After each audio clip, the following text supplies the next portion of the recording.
Welcome to Fortress on a Hill. I'm Henry. I'm Danny. I'm Kagan. We're three leftist veterans that aim to expose the reality of the U.S. military's multiple wars abroad and to illuminate the damage military service does to Americans. American presidents throughout U.S. history have used American military and diplomatic power to force regime change of democratically elected governments around the world.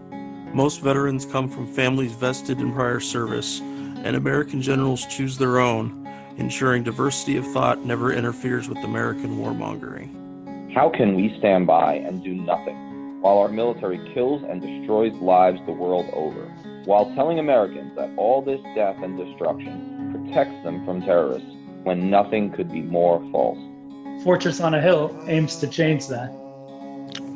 Well, welcome listeners to Fortress on a Hill. We have a really great guest to talk to today about her new book. Chris Lombardi is here with us to discuss her new book, I Ain't Marching Anymore, Dissenters, Deserters, and Objectors to America's Wars. Her work has appeared in The Nation, Guernica, I think I said that right, Philadelphia Inquirer, ABA Journal, and at whyy.org. She is a Philly native, and we're really excited to have her here to talk about the amazing work that she's written on dissenting veterans. So Chris, welcome. Thank you for coming to chat with us. I like this podcast a lot. I was very happy to be invited.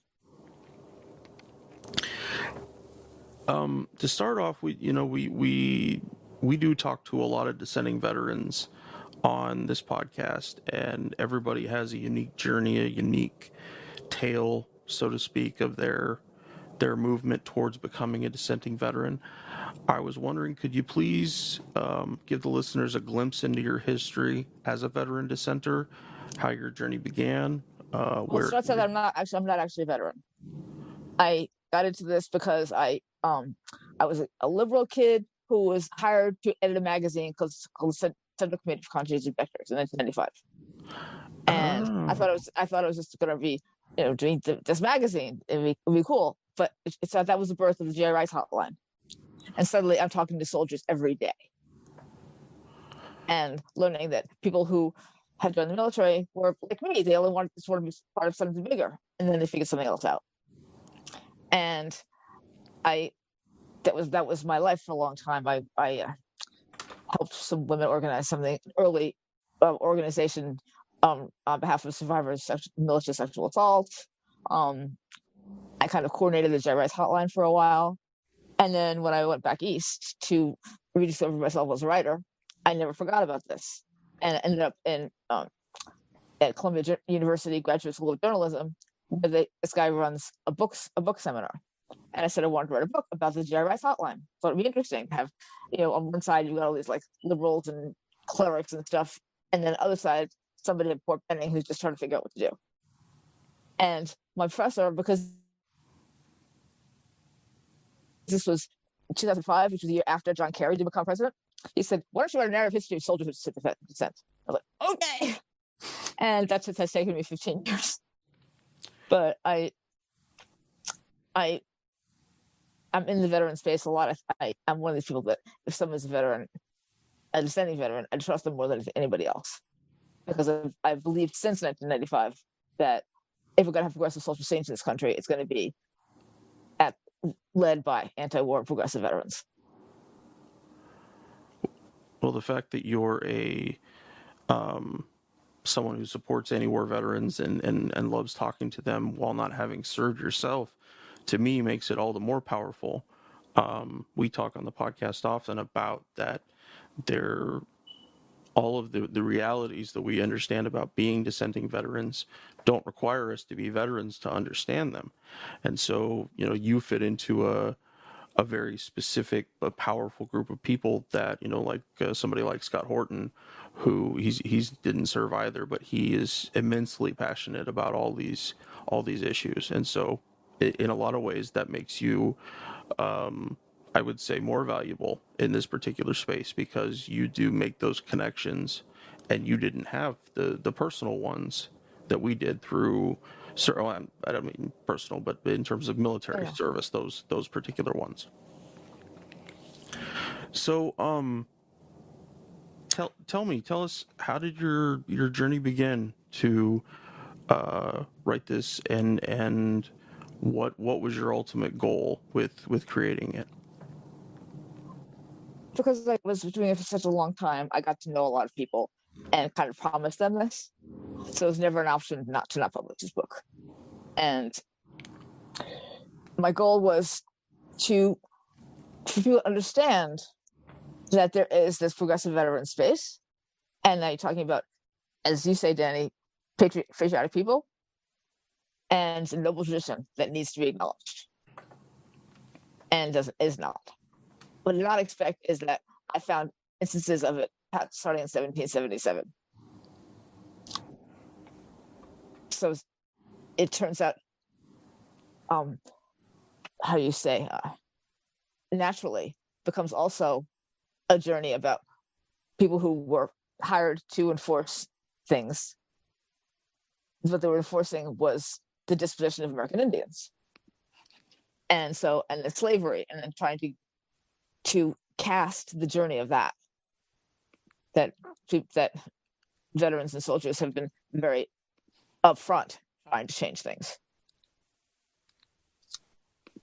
Well, that's one of the things that jumped out at me as I was reading this, because I think what you show is that there's this unbroken line, and I like the way you break down the chapters, in a sense. I mean, showing that there's really not any pause in a maybe minority at key points, but significant thread of soldier, military dissent and resistance of a variety of types, from before the Constitution, right, all the way up to today. And that I think struck me. I mean, I knew a lot of the story. I think I'm a historian of sorts, and then I read the book, and I love when I learn something new, and I learned a whole lot of new stuff. So I guess my question is, well, it must have been hard to do. First of all, we'll get to the research, but how does it instruct? What does it illustrate, do you think, if you had to break it down to a few things, showing that unbroken line? What does that tell us? It illustrates that there are some commonalities from the very beginning in terms of cost of war. And at first, soldiers weren't being paid anything. And originally, you see this dissent that some of it is standing up against racism and stuff, but some of it is also signaling the cost of war. It's also, so you have the cost of war, you have going against racism, you have trauma, that people are how people can process their trauma and expose it becomes a thread that keeps going on. And I always think of it that is structured as kind of reverse funnel, because at the end, it's specifically anti-war veterans like you guys. But in the beginning, it's people who are against a lot of things. And the same thread of people also standing up for their own citizenship.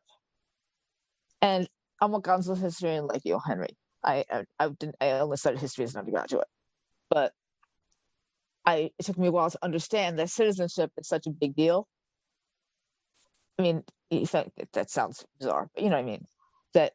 That originally soldiers were just asserting themselves as citizenship even before there was American citizen. And so the question was how far does that citizenship extend? And what are the rights that come with it?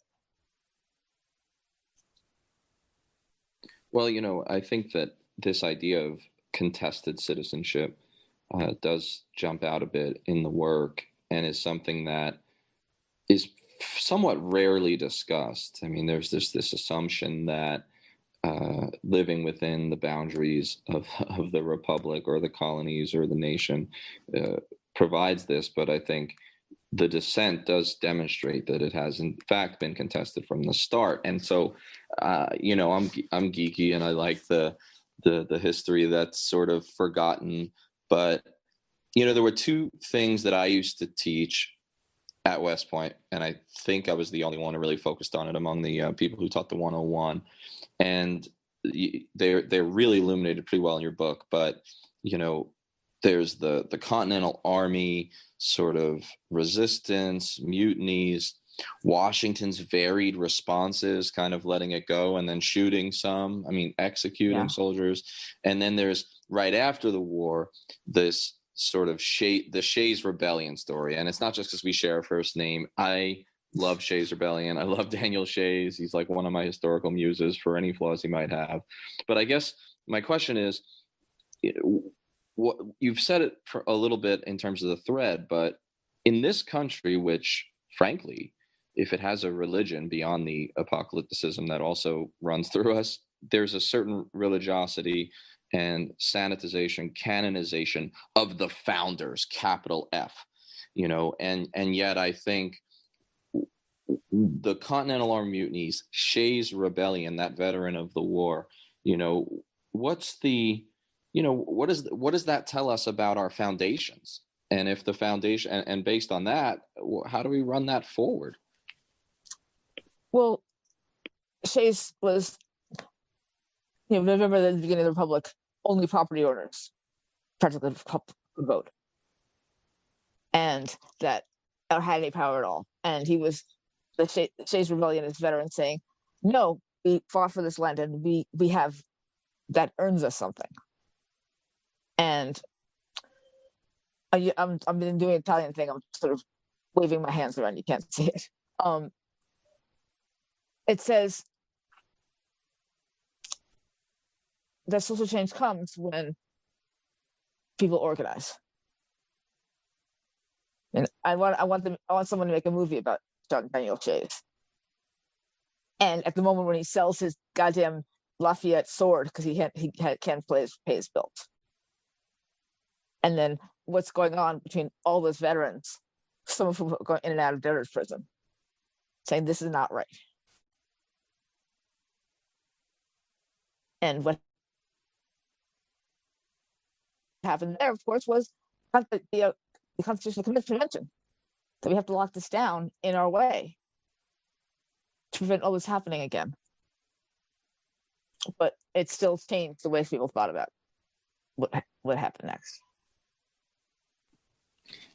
And I found that cadets, probably particularly cadets or other, military academy students, they were a little shocked by some of the things that you describe in the book when I would present it to them, especially the selling of the sword and complicating their idea of Shays Rebellion. I think one of the things that is lost when we talk about the convention, at least among popular understanding, there are some scholars who digging into this. But one of the things that's lost is that what you mentioned, the role of soldier and veteran dissent and resistance in driving, it's not the only factor, but it's an important one in driving us towards the Constitutional Convention, which we could, of course, debate whether it's a revolutionary or a reactionary constitution. But right, exactly. But regardless, I think that what's interesting is with these founders, again, who we've canonized, and we always say, what would the founders do? It's just very much like, what would Jesus do? I really believe it's sort of a religion.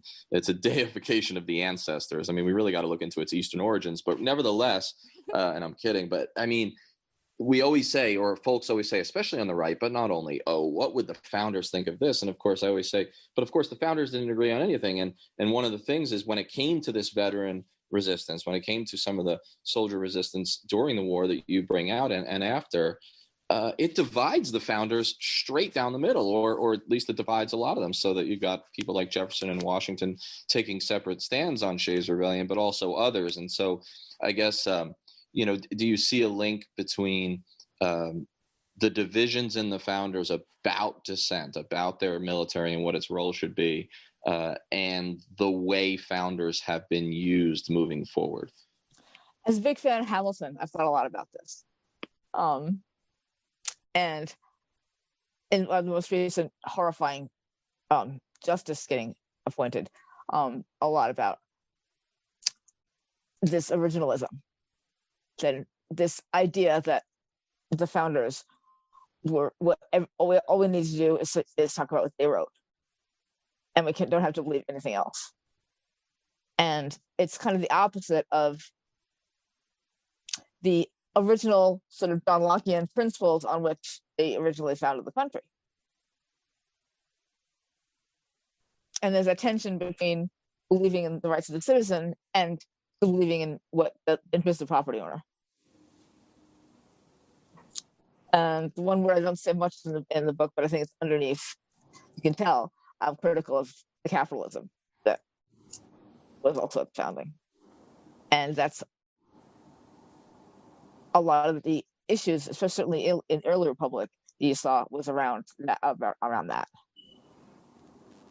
I wanted to bring up a little bit about the economics of serving. The book, I think, is a great reference for understanding how poor people in each given period, whether they were drafted or volunteered, the immense weight that was on them to try to deal with that. I got a little quote here from the book. Quote, as Schutz answered calls and sat down with nervous soldiers, one thing became clear. The draft may have officially ended, but it had been replaced with a poverty draft. One by one, the callers had seen enlistment as the only viable way to join the middle class. They would blurt out the same lines. I did this for college, the only way out of my town or neighborhood, to help when my mom or dad died or lost their job or lost their home. Very few had signed up to kill whomever they were told, whatever the job description. Chris, could you expand a little bit on the economics of service in terms of some of the things that were mentioned in that quote? Interesting, because you're talking about that's from the 1990s, no, from when the draft ended. Yeah. It's interesting because right now, serving, it pays better than ever has. But that's when up in the mid that wasn't so much.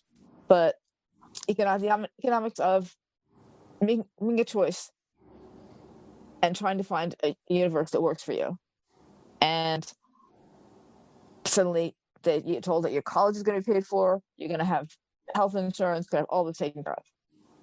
I mean, it's kind of, military is the only good socialist institution we have. And you make a devil's bargain, in a sense. Like, okay, if you give me all that, I can do what you say. And when I was on the hotline, you could feel the tension in that. And people calling and trying to make ends meet. They're trying to find answers for questions that are entirely open-ended about their future and their children's future. And it even now, the hotline is still going on, and they have cases where you don't automatically encourage somebody to get out right away because their kid has diabetes or has cystic fibrosis, and how will they pay for this? And that becomes the issue. And so the complete failure of society to address people's needs really comes to clear when that's the only way that they can cover it is to stay in the military. All right, so there's some obvious overlap, at least conceptually, between both our books are pretty new, Patriotic Dissent and yours, and yet I think so there's some similarities, there's some differences, some similarity in the title, some surface implications that it's about the same thing, but actually I think there's an enormous amount of difference, and you do some things that are super valuable. And I think one of the main areas where, my book is remiss, and it's partly because it was asked to be like a coffee table essay, when it was pitched to me, but it's more than that. I think where I'm remiss is, with a few exceptions, a lack of enlisted and rank and file voices. And that's interesting because in so many ways, my proclivity in terms of reading history is very much this bottom-up stuff that, Zinn is, popular for. But what do you think the value and importance is there in illuminating and sharing those, frankly, often erased or forgotten rank and file voices from the past? Well, you can tell my politics. I think that's where it starts. And I think it's almost an obligation to share the voices of people who would be overlooked. And also because that's also the most accurate camera you've got on what's going on. It's interesting because I've read lots of books about World War I, for example, and almost all of them start with Woodrow Wilson and Norman Thomas and go from there. They're important figures. But that's a different way of looking at it. Looking at some kid making the decision or fighting themselves draft in what they do. And look at the majority of people. I mean, not even the majority of readers. The majority of people, they're more likely to have the experience of the latter than become Woodrow Wilson. And I have to say, having researched, academic stuff and then even popular sort of trade books, I know there are some difficulties there. So it is a lot easier, right, usually, to write a book about either well-trodden territory in terms of the historiography or folks who left a lot of memoir behind, right? A lot of diaries, famous folks, right? Where you can find a million articles about them and then also their own materials. So I think that there's value in understanding the trade craft a little bit. So maybe you could talk a little bit about the difficulties in and challenges or lack thereof in some cases of researching these subjects who may have left less of a written record or a different kind of written record and therefore, or for a lot of other reasons too, have been maybe forgotten or sidelined. I mean, what was that like? One word we haven't said yet, I have not said yet, is the word journalist. And I was very pleased. I was latecomer journalism. I thought I was going to be a novelist, and then I was just an activist, and then realized that journalism was something that I was cared about. And so that's the other reason to start from the bottom, right? You're reporting from the bottom. But trying to find it becomes to a certain extent. I know that my narrative is somewhat shaped by stuff that happens to exist, even people who are not famous and so forth, like the polar bears. Remember that at World War I? There's just one guy who wrote a really amazing set of stuff, and I just found that by being online and seeing that there was a polar bear reservoir in University of Michigan that I could get to. And that's probably not the only story of resistance to that war. And I have copies of the send our troops home from their parents. But you find yourself putting things together in pieces like that. And as a journalist, I have to make sure to confirm that what the guy said is not necessarily the only thing I go by of what happened. To confirm things 3 or 4 times as much as you can. But you always get intriguing. So a piece like that, you start making a story out of it. You make a character. And that ends up shaping your narrative.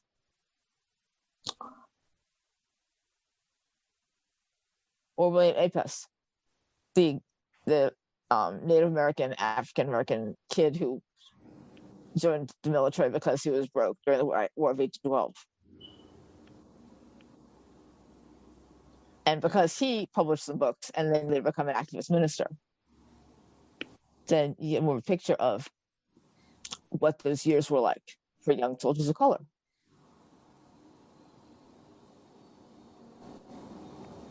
Yeah, and I think you make a couple of interesting points there. I mean, first of all, there's there's professional reasons in terms of accuracy, as you're mentioning, to tell it that way. This is the majority of the voices. It's usually the, quote, trigger pullers that you're talking about. And also, I think what was interesting is the sort of, I mean, yeah, we're generally lefties over here, as you know. And so there is a political inflection to it. But I think that what you're describing here, and tell me if I'm wrong, is to some extent, I don't know, like an ethical obligation, right? To make sure that folks have a voice that have been erased. Yeah, exactly. And so it's like it's not as easily dismissed as just politics. Now, don't get me wrong, we'll be dismissed anyway, folks who think like us. But I think that that's what you're raising a little bit. Does it have that feel that there's almost something obscene about not running from that direction? It certainly feels imperative. And I've been a Democratic Socialist since I was 12 years old. So, but feeling that you have to go with the people that are most affected. The guys and I love doing the podcast. Being able to share our experiences in the military with allies and supporters means the world to us. But we can't do all the work. We need you to share an episode of ours with someone, anyone whom you might think might be affected by it. Young people looking to join the military, or parents advocating for one, conscientious citizens who care about the violence the U.S. wages in their name, advocates for women and people of color who understand the harsh environment the military creates for females and minorities and inflicts on minorities around the globe, and anyone else you think it might affect. Please take a moment, pause the episode, share this with them. Now, our podcast is supported in a few different ways. First, there's Patreon, where we're blessed to have an array of wonderful supporters helping the guys and I pay for some of the podcast's expenses. Those who contribute $10 a month or more will be mentioned right here as an honorary producer, helping keep you, our listeners, stocked with new episodes. But you don't have to contribute $10 a month to help us. For as little as $1 a month, you can keep us going, paying for hosting and storage fees, transcribing old and new episodes, promoting and expanding the podcast, and more I'm sure I can't think of at the moment. So, let's bring out these honorary producers. And they are Will Arenz, Fahim Shirazi, James Zobar, Adam Bellows, Eric Phillips, Paul Appel, Julie Dupree, Thomas Benson, Emma P., Janet Hansen, Lawrence Taylor, Tristan Oliver, Marwan, and the Status Quo podcast. Your contributions are wonderfully helpful to us. Thank you so much. However, if Patreon isn't your style, you can always contribute directly to us through PayPal at paypal.me/ForSanaHill. Or please check out our store on Spreadshirt.com. Make sure you check for promo codes before you order. And now, let's get back to the podcast.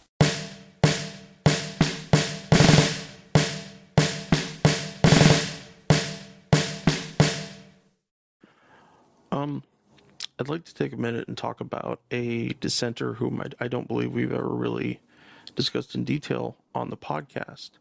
And I'm talking about John Kerry, the former senator and Secretary of State for the Obama administration, a Vietnam veteran who participated in the very first Winter Soldier hearings regarding the horrifying loss of life that he observed in Vietnam. He's a dissenter who did something I think few other dissenters can really comprehend, which was that he returned to a high level of government service, to a place where he was involved in continuing to create and manufacture consent for war. Chris, could you share with the listeners a little bit of the picture that your book presents of John Kerry and how his sentiments were a very powerful part of dissent during the Vietnam era? it's my brain is split between stuff now, because the class analysis we're just talking about, one thing that is, I think I made clear in the book, is that Kerry was always from the upper class, even when he was doing this amazing stuff with the VW. He goes to the Operation Raw, Robert American Withdrawal. He shows up late and sits next to Jane Fonda, but he still at that point gives a major speech about, as a veteran, what he feels that we owe. And CIA writes a note about John Carry, so he was still put himself at risk. And many people, when he spoke at the Senate, he made that famous line about, ask someone to be the last one alive. It inspired a lot of people. And at the same time, there's never a sense that he was at risk economically. And that becomes, in the period after the war, I guess after the 80s, he kind of goes back to his class roots. And it took me a while to figure that out, really have a sense of that. And I'm not saying this as he refused to let me interview him, but I have a sense of he knew the power he could have, and he decided to have it. Jump in there, Kerry. Kerry has funny. Both the Kerrys were, Bob Kerry as well from Nebraska, were at one time or another in their careers fairly critical of Vietnam, and there was speculation, if you remember at the time, that Bob Kerry's, who had been a Navy SEAL, of course, for listeners who don't know, and lost part of his leg in Vietnam, there was this sense that because they voted against, or because Bob Kerry voted against the Persian Gulf War, which was trumpeted as this like triumphalist, wonderful, heroic thing, that made it so that he was not a real option to run for president in 92. And I think there were a lot more factors involved in that.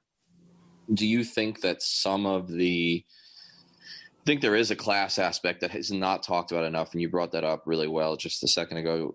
Do you think that once some of these ex-dissenters, give or take, at different points in their career come into power, that obviously there are monetary issues with raising money and all that, but it does seem to me that in many cases a lesson might be getting learned through positive and negative reinforcement that being publicly anti-war often doesn't pay politically. I mean, do you think that played into either of the Kerrys' movements forward, especially John Kerry? And can you think of anybody else that was sort of similar in their flip-flop? I mean, John Kerry's vote for the Iraq war that you were in is still incomprehensible to me.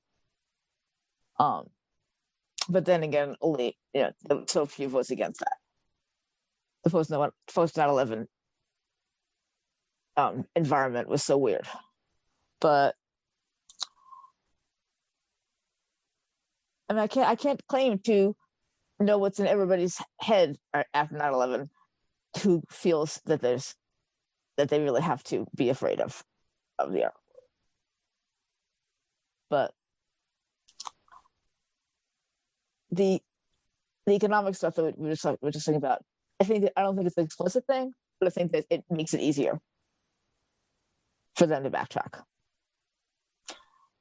But then Iraq Veterans Against War was founded in April of 2004, and they went to Boston because they thought that they could meet the new presidential nominee, and he refused to do it. He refused to meet with Veterans for Peace because he didn't want to be, he wanted to be what you call swift voted, and he was anyway.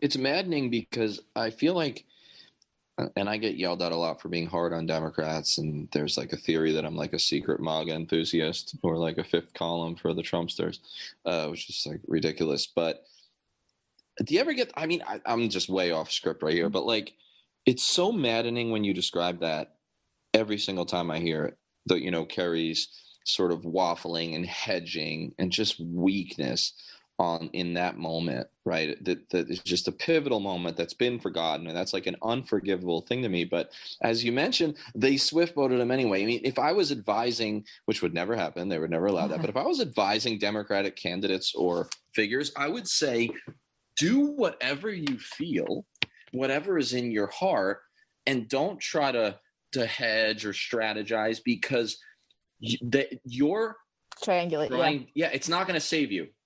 These people on the right they will never stop. You could do anything. You could bow down and kiss, Atlas Shrugged on the floor of Congress, and they'd come get you anyway. They would still call you a wuss. That's what they do. It's who they are. They're big bullies. It's like, it's just so maddening, because I don't know. Like you said, you can't get in his head, but it can cause some despair, can't it? Have you talked to Bennett Van Ellsberg on the podcast yet? Unfortunately not, but that is up there with our aspirations. That's kind of the alternative, there.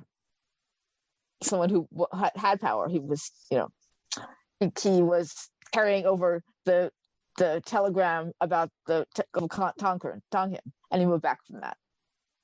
So it's possible. It's a possible thing to do. And the fact that Kerry didn't do that because it's not comfortable. One more historical follow-up that maybe it relates and maybe it doesn't, but you know me. It seems that even if you go into the past, there's Kerry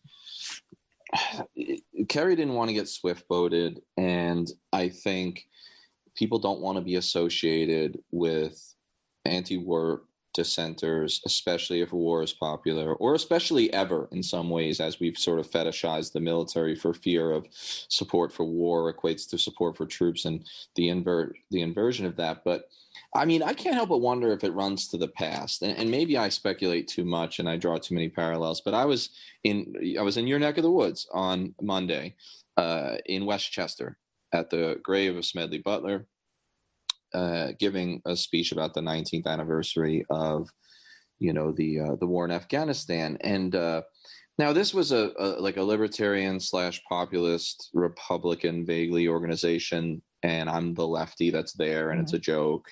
But they invite me and I go, and I get critique for that sometimes, but I say my piece, and I was supposed to connect the Smedley to today and give a little bit of the history. Anyway, what struck me about how sometimes even the past can be kind of persona non grata, maybe I'm reading too much into it, it could have just been ignorance, but they had the Republican candidate for Congress for the district that, correct me if I'm wrong, Westchester is like a fairly significant part of, and he went up there, and it's almost worth watching his 8-minute just jumbled mess of a nightmare speech that I made fun of, and so did other people I won't name who even are Republicans, for the rest of the day. He admitted in the first minute that he had never heard, he did not know anything about Smedley Butler, didn't even know he was buried there, didn't know he was from there, and it was the most ridiculous thing, and I couldn't help but wonder, Butler himself should have his own biopic too.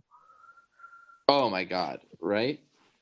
How has that not happened yet? How have we not had the Smedley Butler and the Daniel Shays movies, right? I mean, you could go straight from the Philippines to the Bonus March. It would be a great movie. Perfect. Oh, absolutely. And I didn't know about Smedley Butler until I started working with GCO and heard about the Smedley Butler chapter of Rivers of Peace, and then I looked him up. I said, "Oh my God!"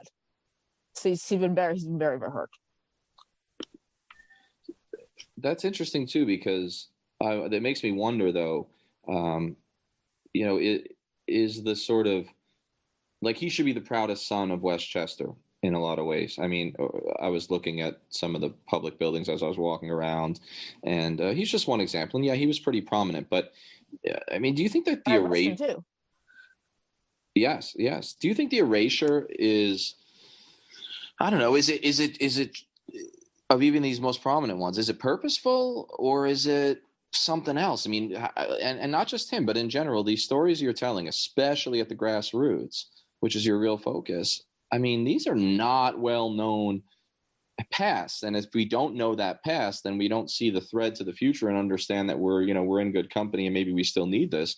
I don't know, to what extent do you think it's purposeful or just kind of accidental or something in the middle?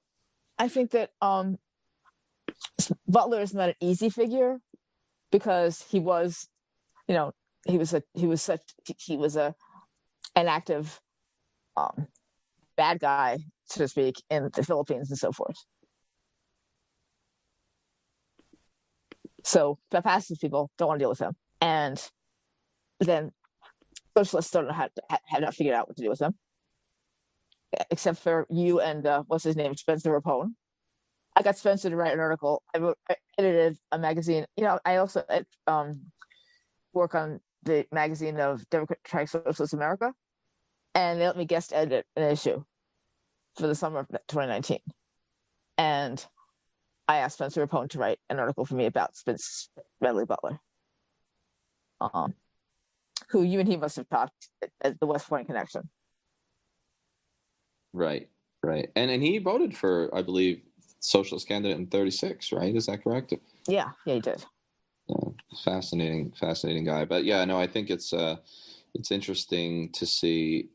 I mean, and he's, in some ways, he's like a singular or anomalous example, but just in a general sense, the way there aren't really statues to dissenters. There aren't really even a whole lot of books. They're less likely to land on the bestsellers list. I mean, let's be clear. I mean, no matter how good your book is, and I hope I'm wrong, right?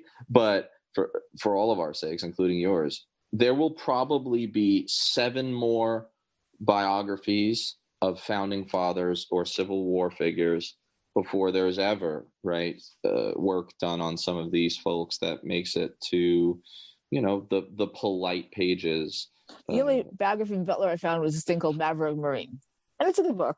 Right, I read that. Yes, but yes. it's not huge. Part of me, I have this ambition to write a biography of Frederick Lewis Douglass' son. Right. But I think that probably someone else will write it, and I want to help that happen.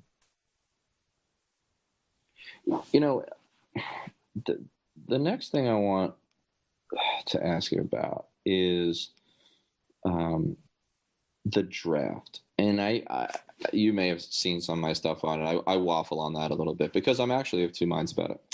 But yeah, it's hard not to be. It's just one of those dilemmas that just like, I mean, I'm a lunatic, so I'll like wake up in the middle of the night like with a new thought about it and be like, oh, I've been wrong all along. I'm totally misrepresenting this, because it's just one of those tough ones for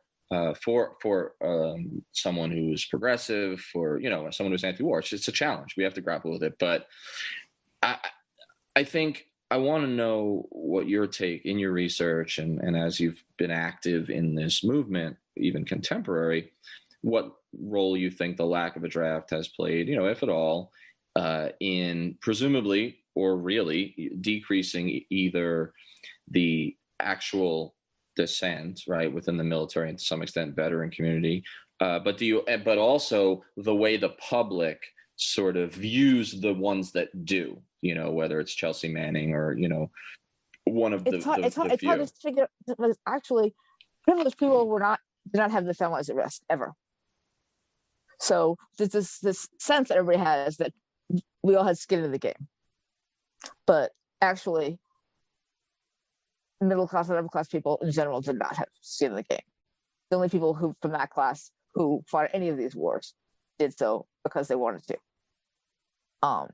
And so this myth that we need a draft so that all of us will feel like we have our stake in the war, I think it's a myth. Certainly on the other hand, I'm a big fan of national service, and I could actually, I can't believe I'm saying this, but because I got started in all of this when I was a libertarian, and I was involved in anti-draft movement because I was I didn't want this kind of service. I had a moment of libertarianism, but temporary. But I think that national service, universal, I think would make sense. And then a service can be rebuilding a highway or working in a hospital. Bring back the triples. I think that would, the national service. And then I think that this is not related to the concept of people caring about the war. I don't know that the draft is necessarily. I say that and not having lived through kids waiting to hear their draft numbers. And certainly the way it was applied for the most part, especially in like the Vietnam era, but always, it was a mess. I mean, it was an utter mess, and it absolutely protected the privileged. I mean, Colin Powell is not an anti-war icon, right? God no. It drives me crazy when folks will put him up on some sort of pedestal. That being said, the story when I met Colin Powell. Oh, please. It is somewhat in the book, but I don't use the I verb. Remember that scene in the book where it talks about he was in San Francisco doing a book tour, and these activists come and hand out leaflets against him? Yes, if you could, I mean, for folks who haven't, like, please tell it, because it's so awesome. I mean, Colin Powell was on a book tour for his book, An American Journey, and that was back when people thought he might run for president. And the organization I worked for, Central Committee of Conscientious Objectors, refused to take a public stance against him because he was popular, and especially because he was Black, and they didn't want to be accused of being racist. Now, one of my board members, this African-American woman named Tamara, I don't remember now, said, "You're not speaking truth to power if you don't do that." So a bunch of us still designed a flyer that said, "Not a hero," that talked about the fact that he ignored me lie. And I didn't know for a fact that he was the one that the Thomas Glenn's complaint up to, and Major Colin Powell said, "Oh, that isn't happening," and don't do anything about it. But anyway, we were there, and we showed up, and Ron Kovic was there, and he confronted him, and that was why it was in the book. But I remember that I've handed out those flares compulsively to everybody, including a beautiful woman wearing a beautiful dress, African-American woman, turned out to be Mrs. Colin Powell. And later on, when Powell said he wasn't going to run, he said it was out of concern with his family. And I was like, okay, I did it. I'm the reason that Colin Powell didn't run for president. Oh, I love it. It's funny, actually. Larry Wilkerson, Henry, correct me if I'm wrong, didn't Larry say that and I was first time I heard him say it on a pod, so I mean, we broke it. But no, I mean, didn't he say that he felt that Colin Powell's wife was sometimes, I don't know, more aligned with him and would like warn him a little bit that like Powell could be like easily persuaded into much of like a status quo believer a little bit? Larry kind of gave us a bit of an anecdote about that, right? Yeah, that's how I remember it as well. It's super interesting. You can tell me whether I was right, that I was one. Right. We that is awesome. I love it. I choose to believe it was totally that. It was totally you. But I mean, but Powell on this draft thing, talking about it was interesting, because in My American Journey, which is, you know, it's a platitude fest, if we're going to be frank, but he does say about how, you know, deciding who would be drafted and who would be deferred and all this, and therefore who would die and live, but he calls it an anti-democratic disgrace, which is stronger language, right, than you often get from these folks. And it was actually like my favorite little bit in the book, right, which otherwise is pretty forgettable and I don't like those kind of books anyway. But, you know, he said, "I'm still angry that so many of the sons of the powerful and well-placed managed to wangle," I like that word, slots in reserve and National Guard units. And one of the the tragedies of Vietnam was this raw class discrimination, right? Definitely an important thing. And for him to say, it shows that this was pretty mainstream thought. and yet at the same time, I think the reason I'm of two minds on it is because, I mean, I don't know what would ever happen, because there wouldn't be any constituency for it, of course, anyway. But if it were actually applied evenly, then I guess it's all very theoretical. But it seems there might be an effect on war choosing to go. I don't know. That could be a pipe dream. I've called it the nuclear option, right? Bringing back the draft. Like, it's in my darker moments where I'm like, nothing's going to work unless we bring back and make everybody go, or make like the presidents fight with swords or something against the dictators. But like, I mean, that would be great too, like Troy style. But anyway, I just think it's an interesting aspect of all this. And Powell should have known, I don't know how old he is, but when he was growing up in the Korean War, it was same situation. There was a draft, but again, the privilege got out. It wasn't a Vietnam War thing. Right. So one more from me.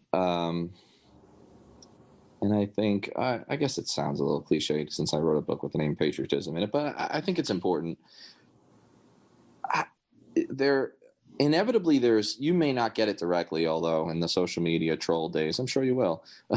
But there's a potential critique that you can see coming from, the standard patriotic American. I mean, this is what my uncles would say, right? If they even saw the front of your book, they might not open it, or at least some of them, not all of them. Some of them are thoughtful. They would say, there's something un-American or illegal about the things you're highlighting. Like, why do you choose to highlight such controversial things as mutiny, desertion, refusal to accede?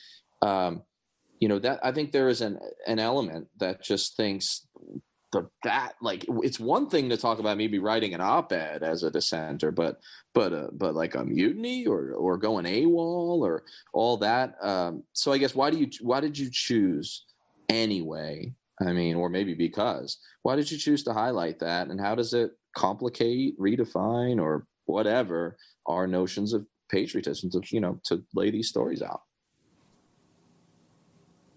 I think that every single person who did the things that I described,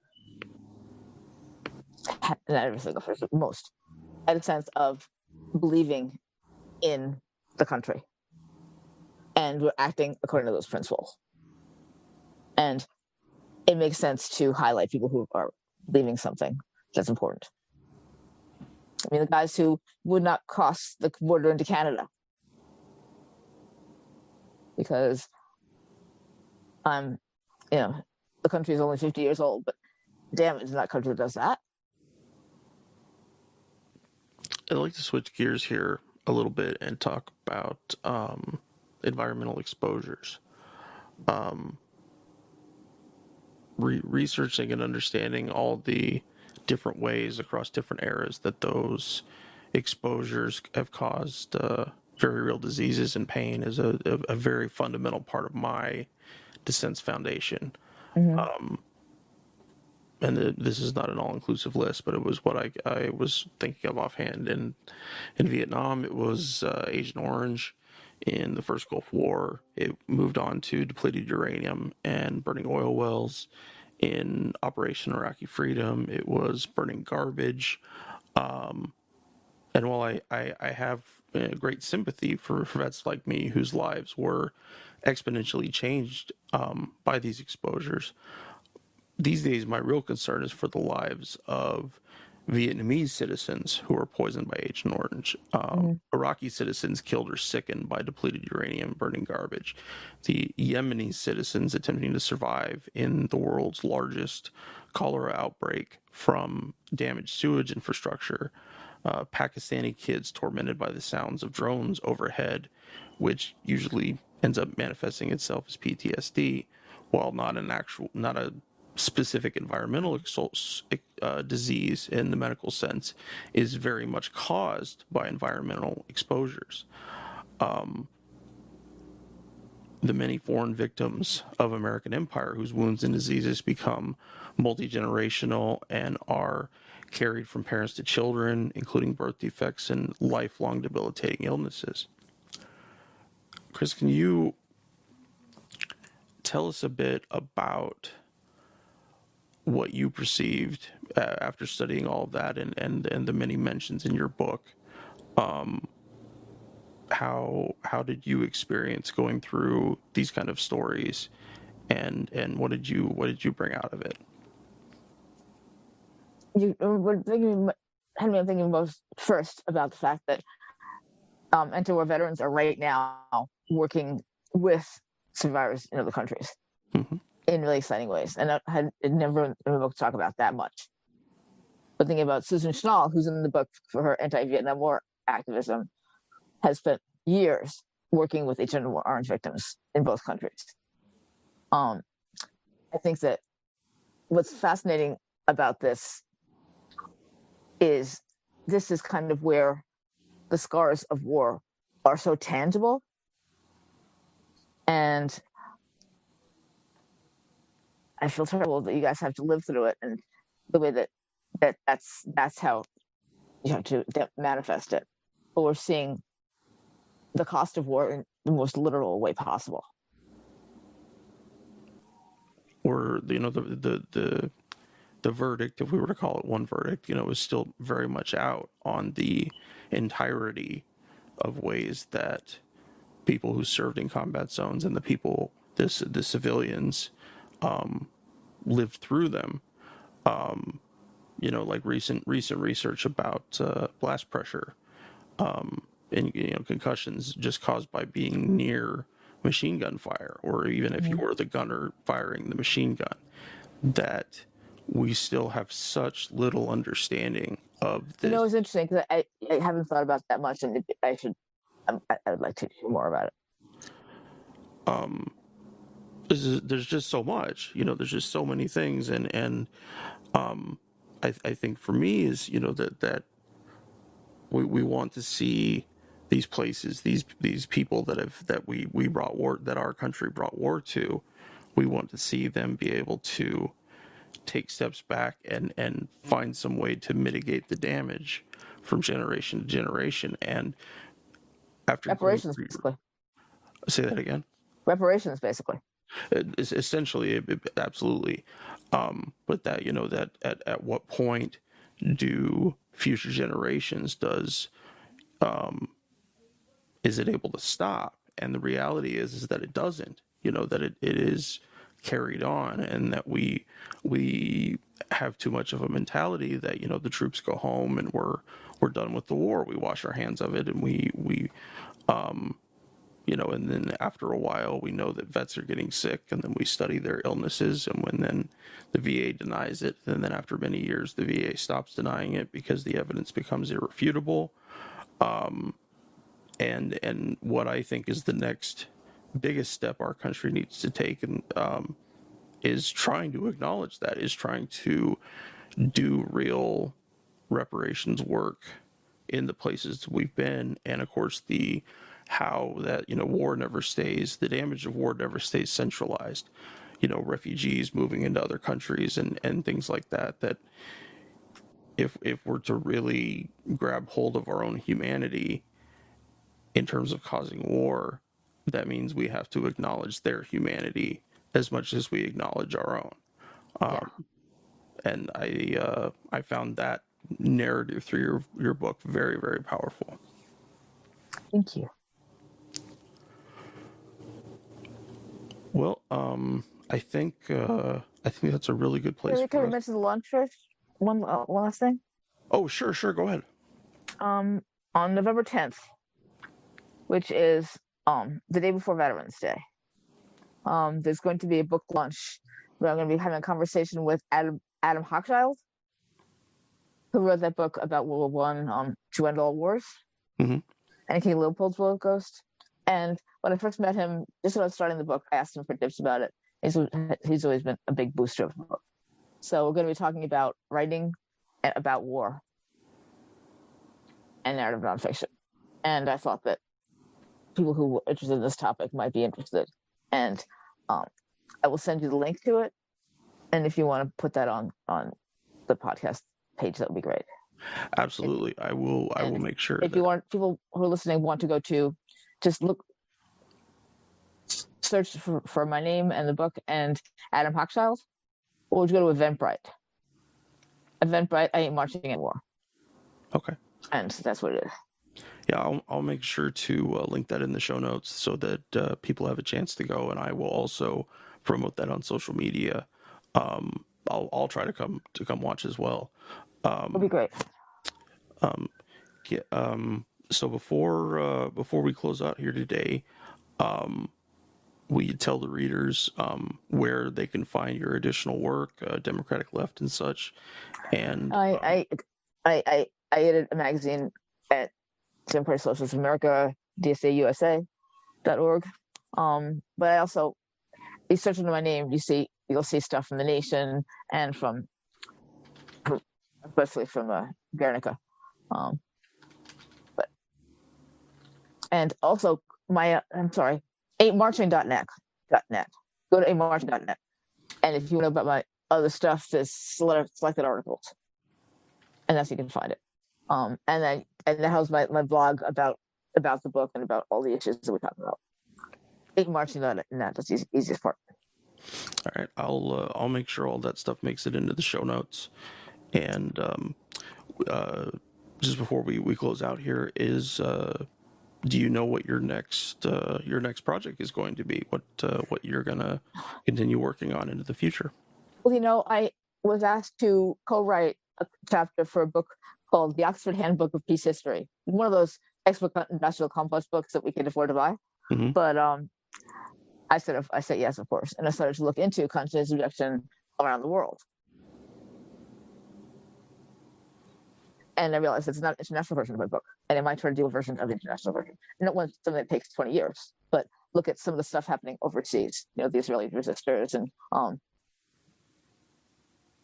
some of the stuff in Chile, and that would be might be worth it.